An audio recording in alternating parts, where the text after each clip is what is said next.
CFO Manoj Bhatt साहब। भट्ट साहब, बहुत बहुत स्वागत है आपका, धन्यवाद हमें समय देने के लिए। मार्च तिमाही में जिस तरह से आपके नतीजे दिखे हैं बेहद शानदार है, अनुमान से काफ़ी बेहतर दमदार रेवेन्यू भी आया है। बताइए सर कि इस मजबूत ग्रोथ के पीछे क्या ट्रिगर्स रहे और कौन से सेगमेंट्स ऐसे हैं जिन्होंने अच्छा परफॉर्मेंस दिया, साथ ही अगली तिमाही के लिए आपका ग्रोथ का आउटलुक क्या है, सब समझाएं सर। तो अगर हमारे नंबर आप देखेंगे तो पहले तो मैं ऑटो सेगमेंट की बात करूंगा। Very very strong performance. अगर आप देखें तो from revenue market share we are market leaders in the SUV segment. अगर आप देखें from volume perspective it is highest ever volumes.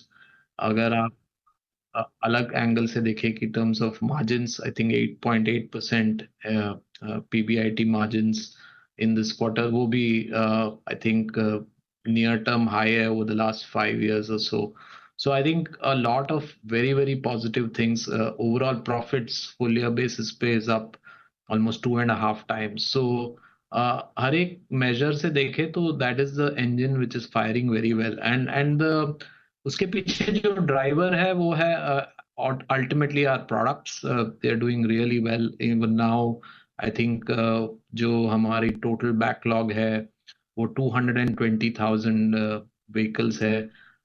उसमें एक नया प्रोडक्ट है जो मैं बात करना चाहूंगा विच इज XUV 3XO जो हमने कल लॉन्च की थी with in an hour 50,000 booking. So but even if I वो भी हटा दे तो भी 170,000 की बैकलॉग जो है हमारी पुराने प्रोडक्ट्स, पुराने इज अ रिलेटिव टर्म कि जो अदर प्रोडक्ट्स है Thar and Scorpio and XUV 700।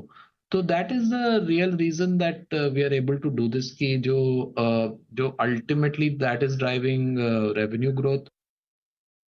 Okay, तो ये है आपके लिए भट्ट साहब, हमने ये भी देखा कि आपके ऑपरेटिंग मार्जिन अनुमान से काफ़ी बेहतर रहे हैं। साथ ही आपकी जो गाड़ियां हैं गजब आउट परफॉर्मर रही है, इसमें से एक्सयूवी सेगमेंट तो जबरदस्त काम कर ही रहा है, बिजनेस जबरदस्त है। इस क्वार्टर में आपकी स्ट्रेटेजी कैसी रही और मार्जिन आप मेंटेन करने के लिए या आगे बढ़ाने के लिए क्या कुछ करने वाले हैं? तो मार्जिन्स में एंड मैं कमोडिटी को बाहर रखता हूँ because commodity could go up और डाउन, बट फंडामेंटली दो ड्राइवर हैं। तो एक तो है जैसे हमारे वॉल्यूम्स बढ़ते हैं तो ऑपरेटिंग लेवरेज आता है बिकॉज फिक्स कॉस्ट जो है वो उसी रेशियो में इंक्रीज नहीं होता। एंड दूसरा जो है हमारी जो वैल्यू इंजीनियरिंग विच इज जो करंट प्रोडक्ट है उसमें क्या कॉस्ट सेविंग हो सकती है, क्या ऑप्टिमाइजेशन हो सकती है, हमारे सप्लायर्स के साथ क्या कोलैबोरेशन हो सकता है in terms as the volumes increase, उससे और एक मार्जिन लीवर आता है।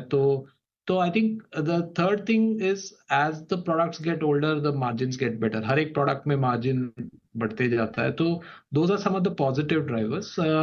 Obviously on the auto side, I think all of them have been working together, and it's something which we also there has been certain price hikes along the way. That's the fourth element. So and that is all helping ये सब मिलके margin improvement हुई है। And as we stand here today, I think as we look at F25, हमारी जो guidance थी कि mid to high teen growth होगी overall in terms of volumes, and that will then translate into some operating leverage going into F25। उससे operating leverage आएगी। और दूसरा जो है कि हमारे दो 2 to 3 न्यू प्रोडक्ट्स आएंगे। The first one has just come out जो 3XO है। दूसरा है 5 डोर थार, थोड़े महीनों में आएगा। And then lastly, towards the end of the year, the electric vehicles. Okay, तो ये आपके लिए राइस बात है। आइए अब